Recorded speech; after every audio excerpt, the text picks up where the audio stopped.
So the other day, my friend Barbro surprised me by bringing me this little chair that someone had dropped off at the recycling center, and they thought it was worth saving.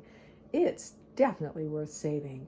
Currently, I do not have in stock any of this rope, but I do have the shaker tape in this sort of, I guess it's like a butternut brown, and the other color I have is black, and I think that will look pretty nice on this chair. This chair was made in Italy. Let's take the seat apart and put a new one in.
The other three sides felt like they were more rounded, so I just did this front edge because it will take the maximum amount of pressure on the fabric tape, and I wanted to make sure that that was really rounded off. The fact that it's not going to be red is not going to be seen.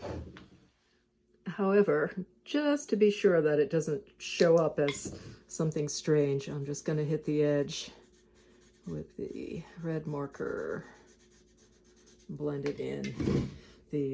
You'll see the shaker tape can move a little bit, so just in case this raw edge would show up, it's not going to be something that really attracts attention or catches anybody's eye. Not something people are going to be actually looking for. Okay, there's that. These pads that folks buy to go camping on, you know, for under your sleeping bag, make a really good insert for this kind of chair. So I'm going to just cut this one to size, first trimming.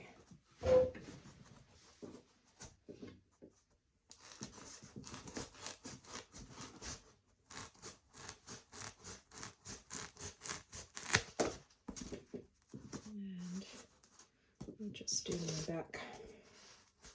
It's a little bit of a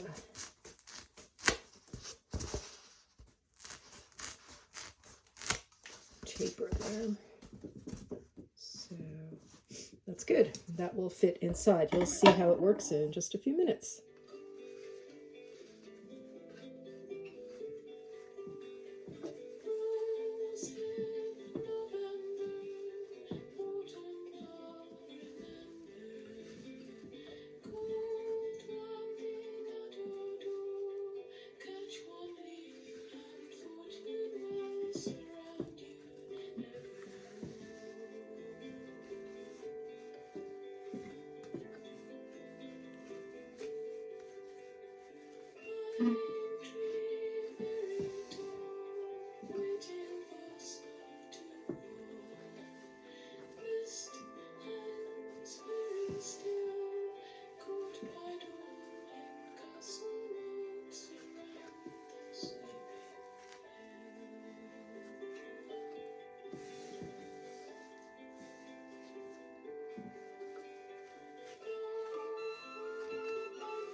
going to adjust this part. Hopefully you can see that.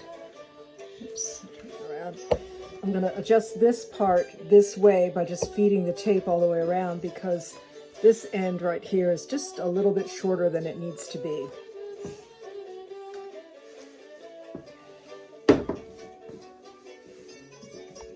Okay, so I've got both ends tapered into where they need to be now.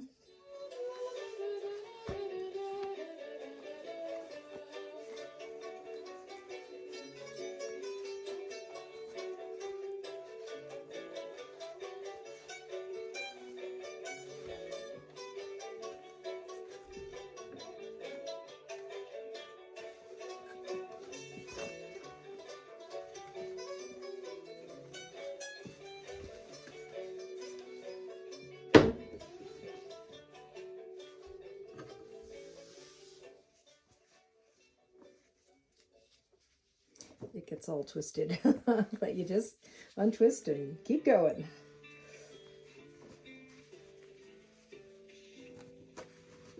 Traveling towards the Hebridian Sun to build a white tower in our heads we come. The grass knows, the hills know, we all know spring has come. The good fountain flows. Now what will happen is a shorter piece will be put in and looped around this way, but the full piece will keep going around the chair. However, in order for that to happen, I have to do a little bit of sewing. Piece of glass with you, and walk to a world of brass with you, and gladly left the glaring streets to share a bed of grass with you. You made the elder bend for me, and cut the blood-felt thorn for me, and through the ripening summer days you paid a white return for me. Ave famous Murokaun, Amaten Hulechovaner, Chilvian Lumarves Uritar, Songulas Kyonaklasa. I rode the dark green deep with you, and drove our dreams like sheep with you, and now, my love, please let me cross brown boundaries of sleep with you.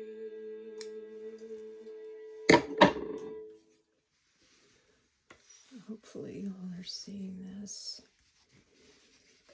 I try to keep the spool as wound as possible so it's easier to pass it over and under and through. Of all the materials, though, this one is pretty easy on the hands. If anybody is wanting to start off with a easier seat weaving material, I would recommend this one. And the patterns can be very simple, or if the seat is big enough to do a more elaborate pattern besides just the over-under design, there are some other easy patterns, arrows, and anything that you would think of on a loom that would have two shafts would work on this kind of material. So I'll just keep going around and remembering to keep adjusting and make sure that there is enough space for that final pass, which will be a short piece all on its own.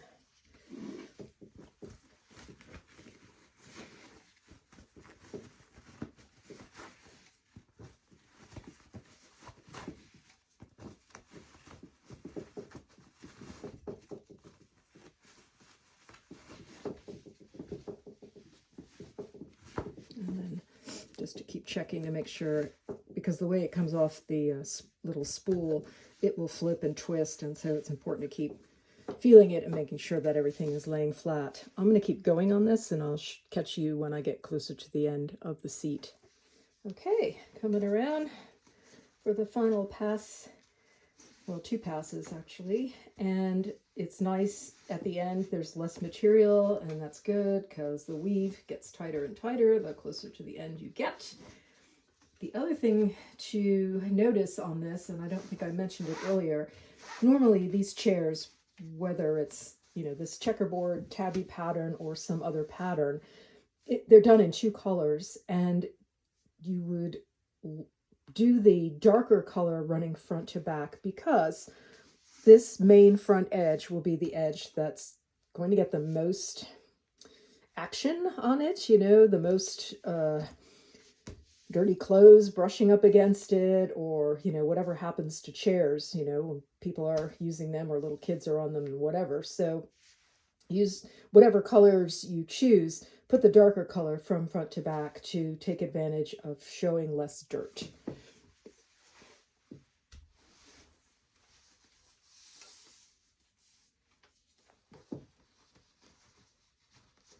Sometimes I need a knife or a pair of pliers on this final row. Maybe today I can squeak it through. We'll see.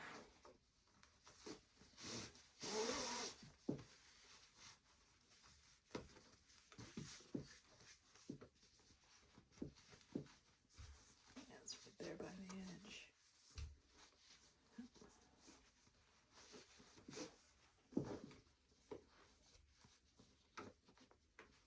Kind of exciting. Another seat is done. And I'm super happy to be sharing all the different kinds. It's the best I can do as far as leaving instructions for people, since I have yet to encounter anybody who has shown the enthusiasm that I did when I met Alice. And maybe our world has changed so much that tasks like this are really not of interest to people anymore. I hope not, because they are the remedy for too much screen time. Okay. Now I'm going to take this clamp off just to give myself a little bit more play right here if I need it. And that other piece can be tucked in as required. Let's see. Let's slip that under there.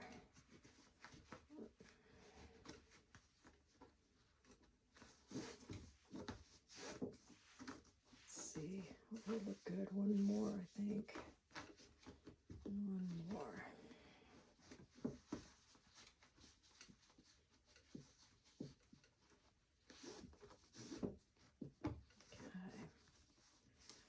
So now this one will track down in underneath here, and I will need to stitch it so that it doesn't get pulled out. If possible, I'm going to try to pull it underneath out through this second one, and this is where I might. Yeah, I'm going to pause you and go get a pair of pliers. Hold on. Pliers.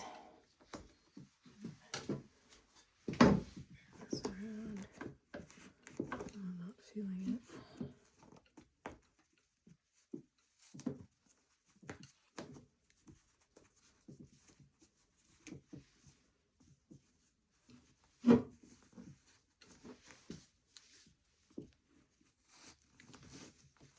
There we go. Okay. See if I can get it to go under here.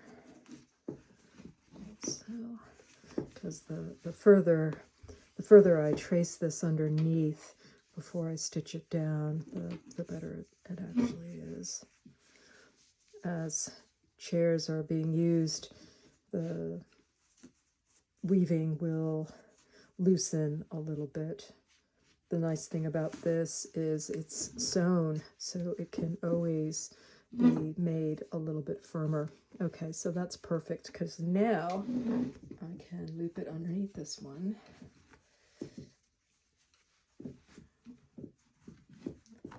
Pull it. And right here at the end next to this back post of the chair is where I will stitch this using black thread, so it won't be visible. But before I do that, cutting the other piece that's going to go along in here will be important, and I will stop it so it will match this one, and then it will also get woven underneath. So let me cut a piece of black and I'll be right back. Barley has arrived to investigate.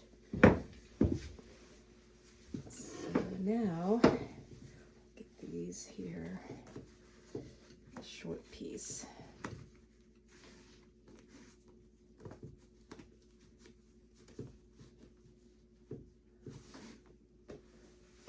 Yeah, he's right down there. He just came in for the evening. He's been really good about respecting my wishes of him staying in at night. We have coyotes around here, and he would be a nice little morsel. Okay, tuck that under there. Keep going, and I reconsidered the back post. I actually pulled it all the way down. You'll see when I flip the chair over what I've done there. So it's gonna make it, it'll be better. Okay. Push that a little bit more. All right, and I can pull it back just a little bit. Okay, I'm flipping it over. Okay, so turn that so you can see this back tab over here. I will be able to fold it right there, again, next to the back post, and stitch it with black thread so it won't be visible. And then this one is going to get moving through here. I might need the pliers again, I'm not sure. Hopefully you're seeing this quite centered here. There we go.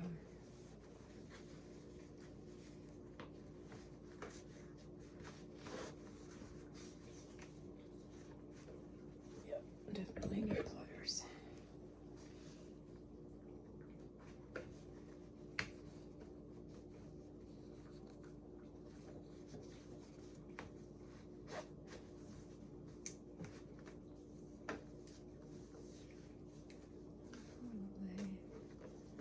Maybe just one more.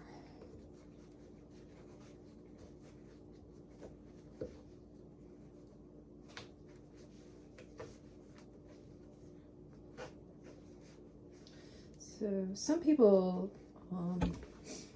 put these together nowadays with hot glue, but I just don't trust that fully to keep the chair together. So I do it the old-timey way and I sew it. But then I'm sure it's, you know, it's well attached. Okay, so now I can flip this back up. And I can actually pull this one longer, and that will give a little bit more cushioning actually along the side, which is also a good thing. And just keep tucking it under.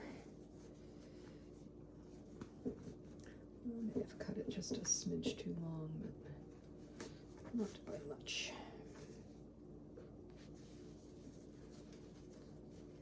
Okay, and if possible, I'm gonna see if I can poke it down through. Where it lined up right on this side, it's not going to line up right on this side, so if there's a way I can poke it down underneath, I will. Or I may have to backtrack it this way, and yeah, that's going to be better. Otherwise it'll be too lumpy. You don't want it lumpy on the top. If there's anything to be disguised, it's always best to do it on the bottom.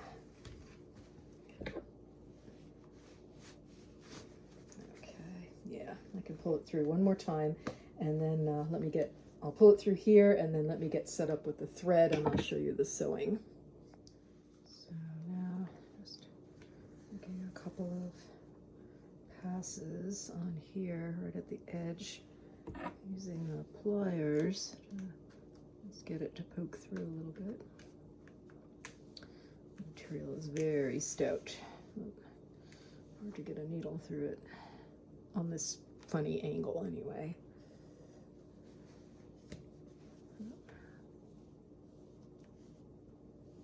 Oops. Tilting. There we go.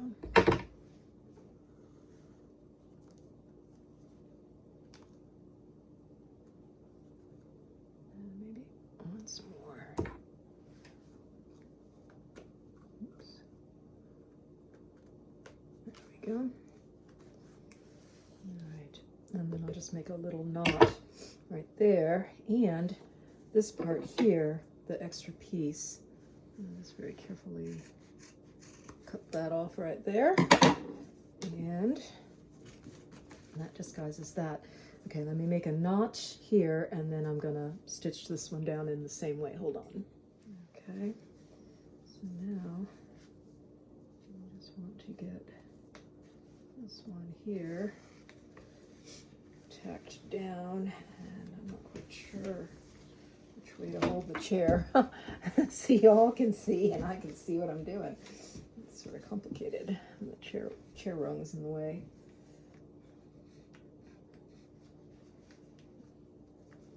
Just want to catch the edge here. And then this part right here, I still need to tack down also, because this is the short end of the butternut brown color. And then once this is stitched in here, I will cut off this other little tab end.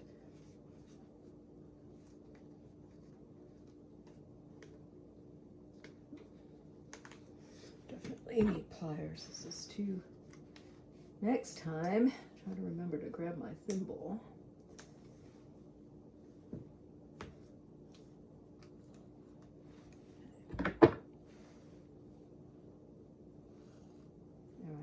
I'm going to go ahead and make a little knot and then get the other thread for that other side.